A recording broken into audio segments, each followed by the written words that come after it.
Alright, so this is my first time doing something like this.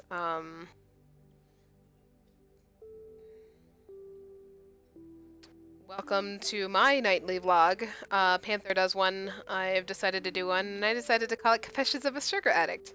Because I have a problem. I am grossly overweight. I've managed to lose over 50 pounds since moving back out here to Colorado, but the downside to that is that I'm yo-yoing at this point. I keep going between 215 and 220, and that can't be good. I hope the music's not too loud. So,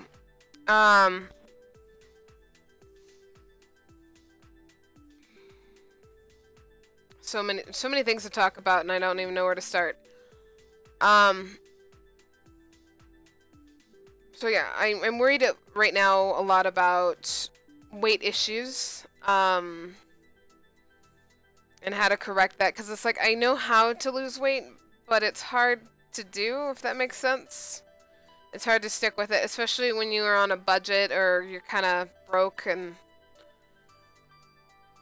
all that jazz. I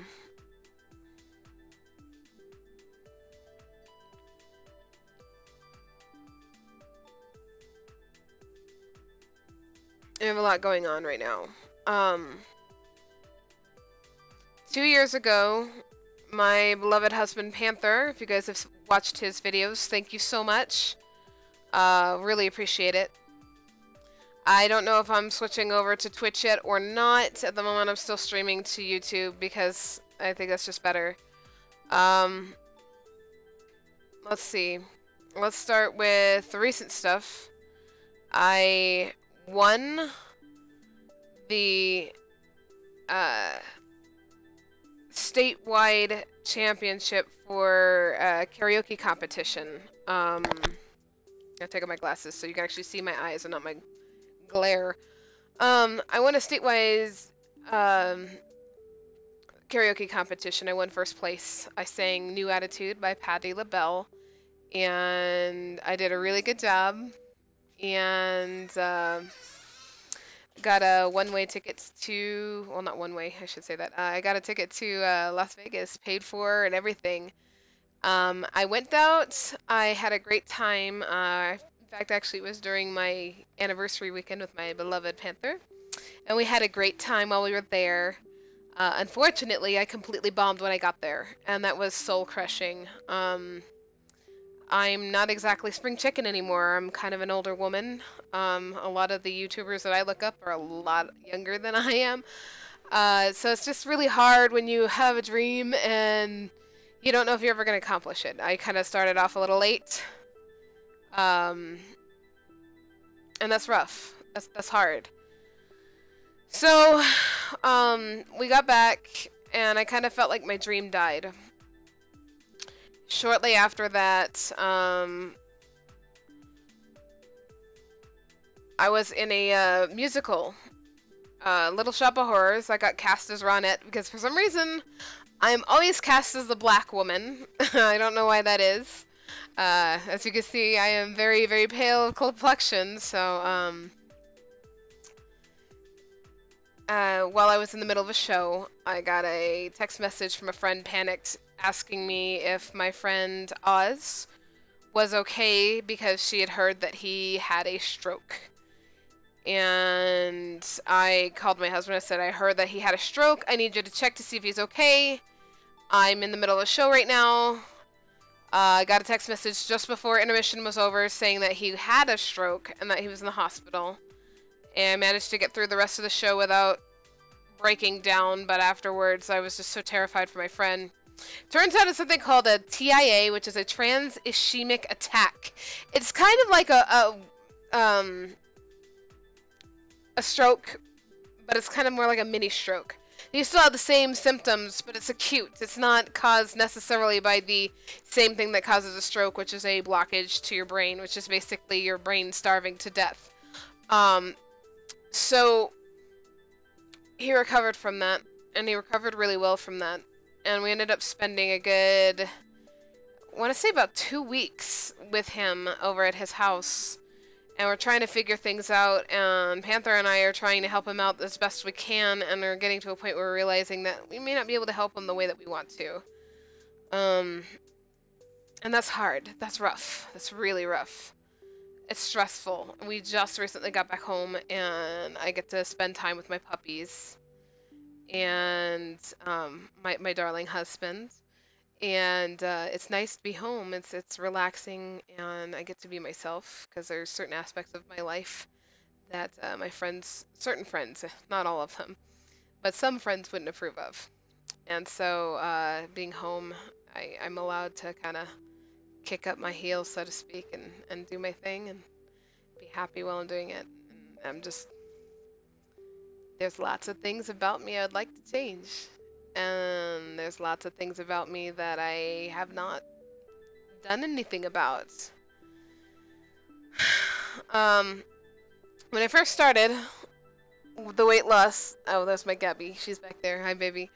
When I first started the weight loss back in January, I was a warrior. I was killing it. I lost 15 pounds in the first month, and then 10 pounds the next month. And then March is my birth month, and so I decided I'd have a little cheat for my birthday because, you know, it was birthday without cake.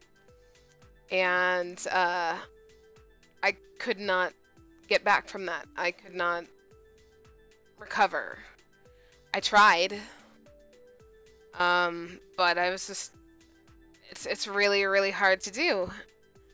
And I got really down on myself, and I felt really bad about myself, and so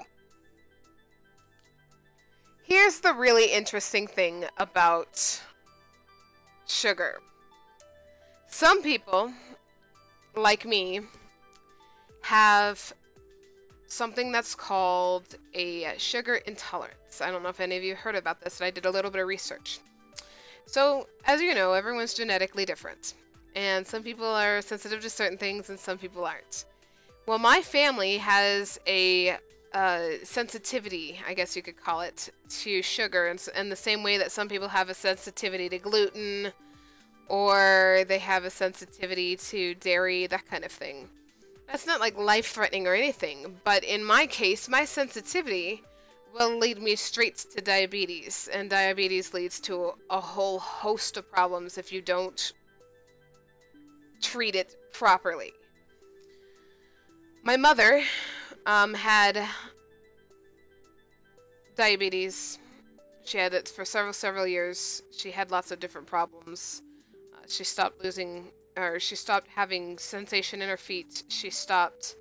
Sometimes she couldn't see, like her eyesight went completely dark. And then she had her first heart attack at the age of, I want to say, 48. And when she was 52, around 52 years old, yeah, 52, we found out that she had pancreatic cancer, and then 2 months later, she died. And I took it very, very weird way. I was numb. I couldn't believe it had happened. And I looked at her life, and I swore it wouldn't be me. And here I am, in my, well, I look 20-ish. I don't like to announce my age. I will tell you, I am not 20. But I'm at that age where your body starts changing, your metabolism starts slowing down, you start having problems, your body doesn't behave the way it used to, all these different things. And before we left Washington State, I was pre-diabetic. I had a thyroid condition. I was hypothyroidic. I had high blood pressure. And then Panther got sick. And I had to take care of him. And I can't take care of him if I'm dying. So,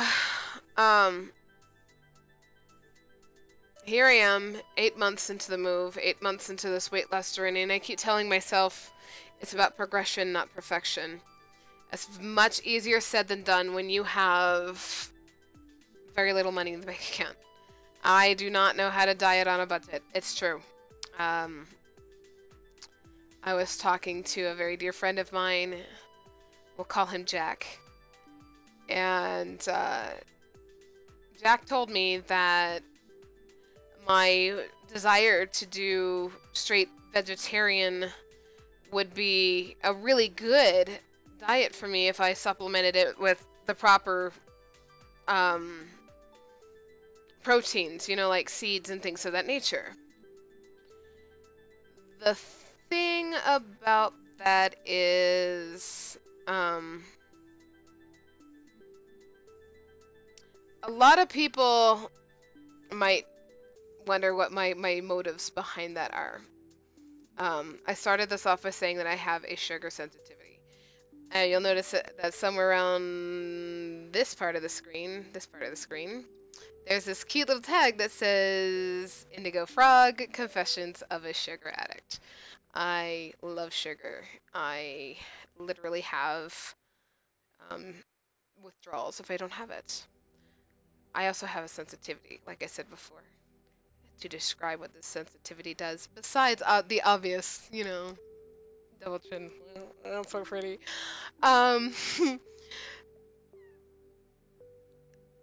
It activates my anxiety. It activates self-loathing. It makes me feel really, really good about everything. And then the following morning, I need another fix, or that happy feeling will never come back. Now, of course, that's not true, but that's what my body tricks me into thinking.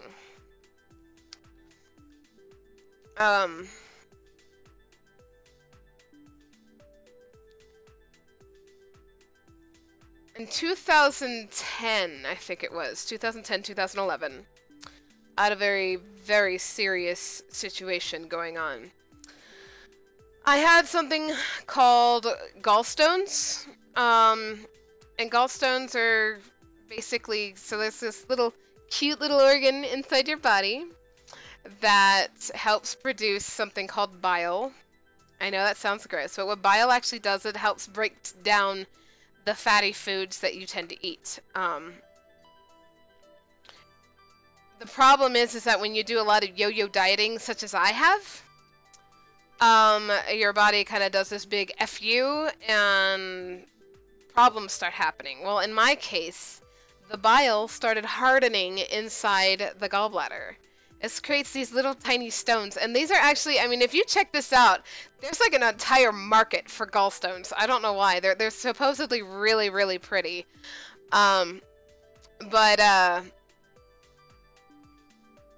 I decided that I was not going to have surgery, that I was going to let it go through naturally, and I'll be okay. It'll be fine. It was the week of Thanksgiving when everything went bad. I was at I was going to school at the time for cosmetology with my dear friend Yatara, and I was having an aversion to food. That is very weird, especially for me. And so I went straight to my husband. Said, I'm not feeling very good. And he said, we'll give it a day and see how I feel. On Wednesday, still was not feeling very good. Something was wrong. I had my husband take me to the ER, and doctor said, well, we looked at your levels, everything looks fine, you know, there's nothing to worry about, you know, if it gets worse, feel free to come back, that kind of thing.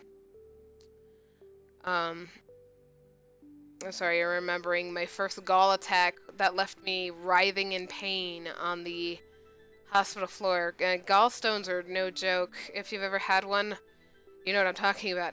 If you haven't, I swear, I hope you never get them, because it's probably one of the most painful experiences I've ever had.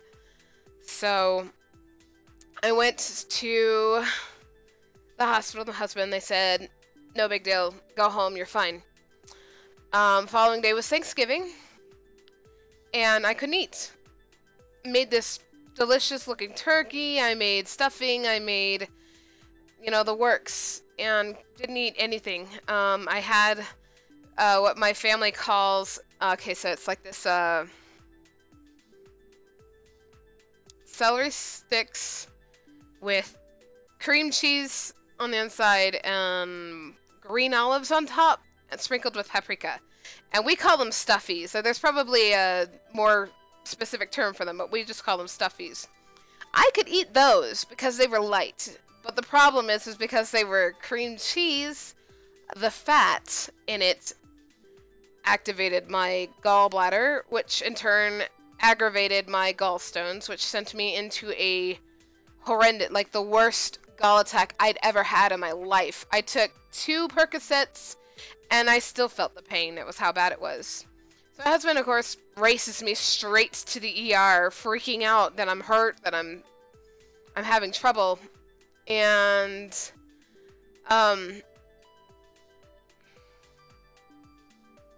doctor took one look at me, kind of like, okay, we'll take some blood samples, blah, blah, blah, blah, whatever. They never took any blood samples. They gave me morphine. They gave me an IV drip. Nurse came in with a little tiny cup of water, like filled like that much, and told me to drink it, and they wanted to see if I could keep it down. So I drank it.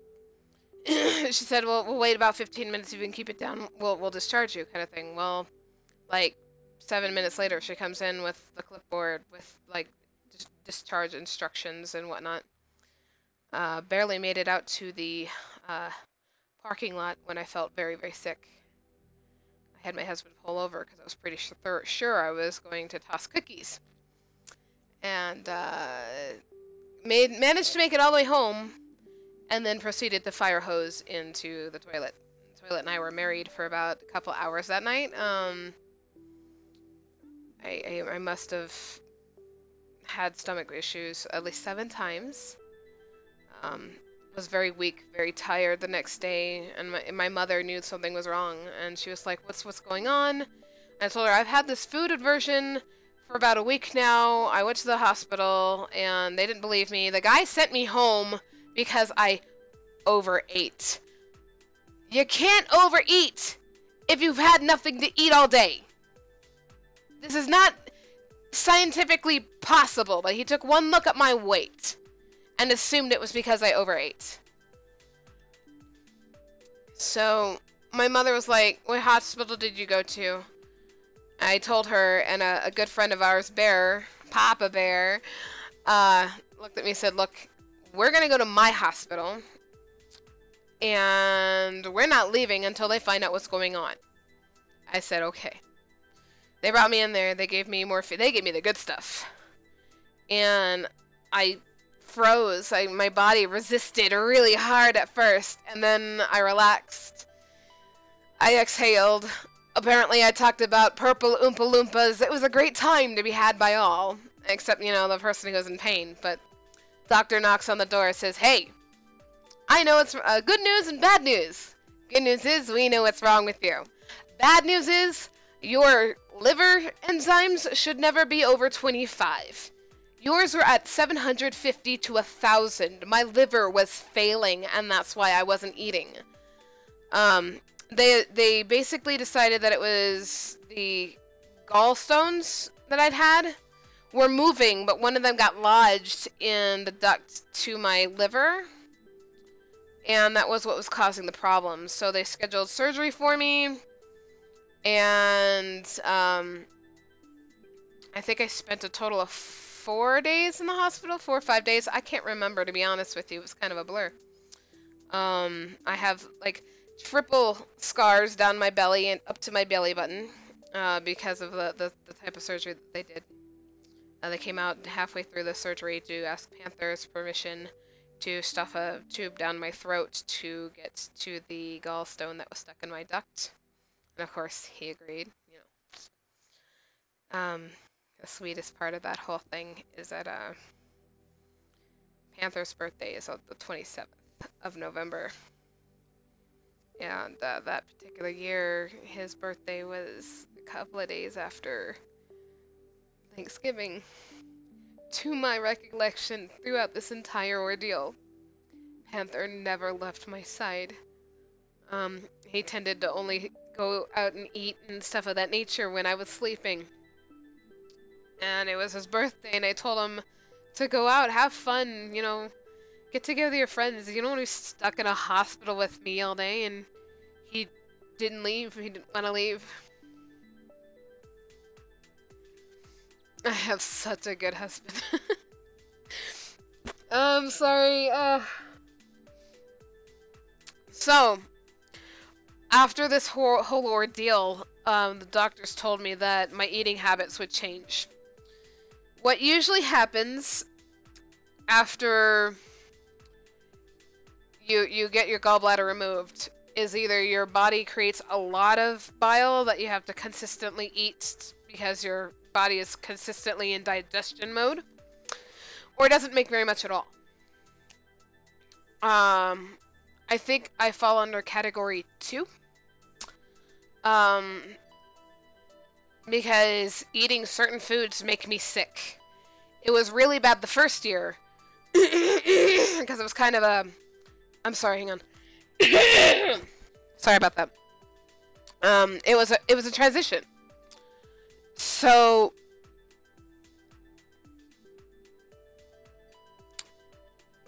I would eat everything very, very slowly. And for the first 6 months, I would say, after that surgery, I was a strict vegetarian. Eating meat was too heavy for my stomach. It made me feel sick. Eating anything fried obviously I didn't even smell good to me anymore. I wouldn't do French fries. I couldn't even do soda. I ate everything very, very slowly. I mean, I could eat an entire half a pizza all by myself. But when I had my gallbladder removed, you were lucky to get me to finish a slice because I ate it. I mean, it took me 45 minutes to finish eating one because I was worried about how much the oil and fat would affect my body. I am the weirdo of the family. My family has always been a bunch of meat eaters. They loved their prime ribs. They love seafood. They love... I was always the one who was getting salads and cottage cheese and just regular cheese. I love cheese. Oh. Which is apparently a problem in itself, but that's a discussion for another day. But I look up to a certain YouTuber by the name of Lily Singh, Superwoman. She is amazing. I very much admire her, even though I'm older than her. She's just killing the game. She's just amazing, and she's a wonderful person to look up to. If you have not seen her, please check out her vlogs or her channel. She's just awesome.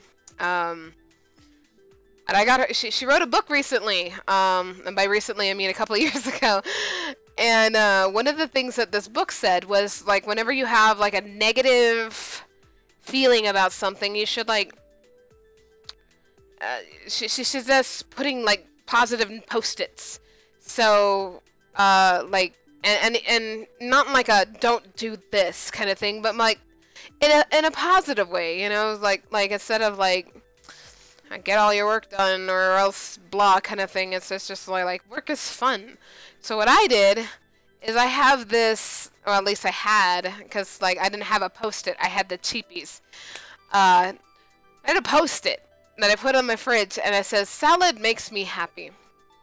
Because salad really does make me happy. Eating vegetables, my body, I get very energetic. I feel good about myself, and there's no I've never had a negative reaction to salad.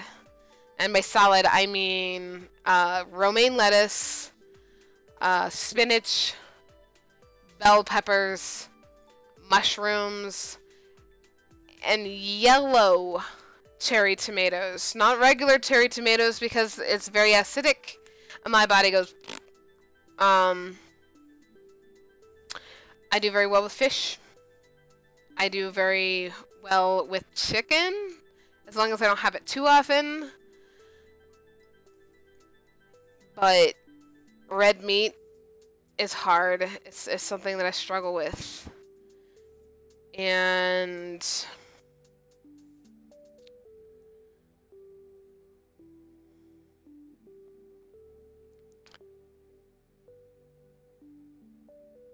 doing the right thing is hard.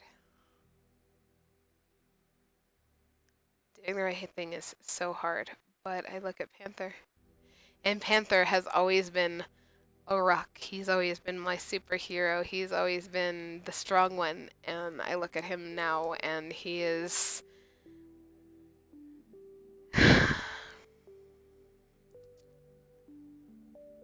different. Not necessarily in a bad way. But whatever I tend to do, Panther tends to follow. Because he loves supporting his wife no matter what she does. And that makes him awesome and supportive. And that's wonderful. Except when it starts affecting his health. Panther's not a spring chicken either. He's getting up there as well. And,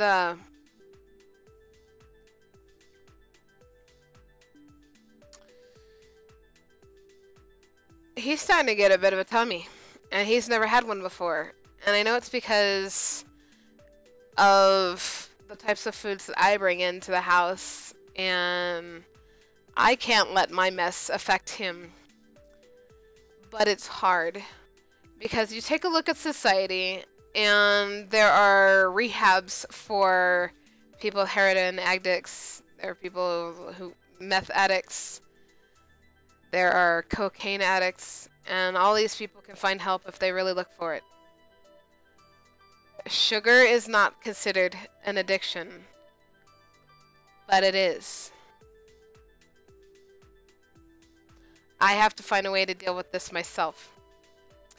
So, long story, I know, and I apologize, and I don't want to be the downer. That's what this nightly vlog is basically going to be about. It's a series that I'm calling Confessions of a Sugar Addict. And it's going to basically document my daily life and my struggles with my weight. And we'll go from there. One last thing I want to throw out there that I just thought about, because you'll notice that I have very, very red cheeks. I have a condition called rosacea. And rosacea is a very interesting, I wouldn't say it's a disease. It's more of a condition, like a skin condition, like eczema or whatever. It doesn't really cause me pain.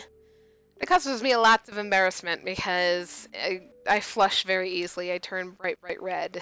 When I perform, I prefer to have makeup on my face because otherwise I look like a lobster. And that's so attractive. But sugar affects that as well because sugar is an inflammatory. Whenever I eat a lot of it, my face just blows up. They say that they're not sure what causes it, but one of the things that they notice is that, hello, I am a human being. And on my body, and on your body as well, there are millions of little bacteria. They're in your eyelids, they're all over your skin, in your ear, in your hair. People with rosacea have a bacteria that's in your skin, but we have more of it for some reason. They just kind of thrive. But for some reason, these little bacteria, there being so many, causes inflammation because there's just so much activity there. And there's really no way of curing it. It's something I have to live with. I mean, you can calm the redness, you can calm the acne marks, which tend to come up as well with the rosacea. But it's something I'm gonna live with for the rest of my life. It's not something that's just gonna magically go away one day. Because in order to correct the rosacea, you'd have to kill those the cells in your skin. They're kind of needed. We don't know what purpose they serve, and I could be wrong about that, but from what I've read, the research that I've done, we don't know what all of the bacteria in our body does, but they're important. Just like the bacteria in your gut is extremely important. We live in a society that basically goes, bacteria, ew, gross. It's not. So anyway, that all being said, I don't know that I have much else to talk about tonight. It's technically night 2 back home from being at our friend Oz's house. And I get to spend time with my cute little fuzz bucket, who is... Let's see if I... Hang on, let's see. Yep. Yabba girl. Gabby, come here. Hang on.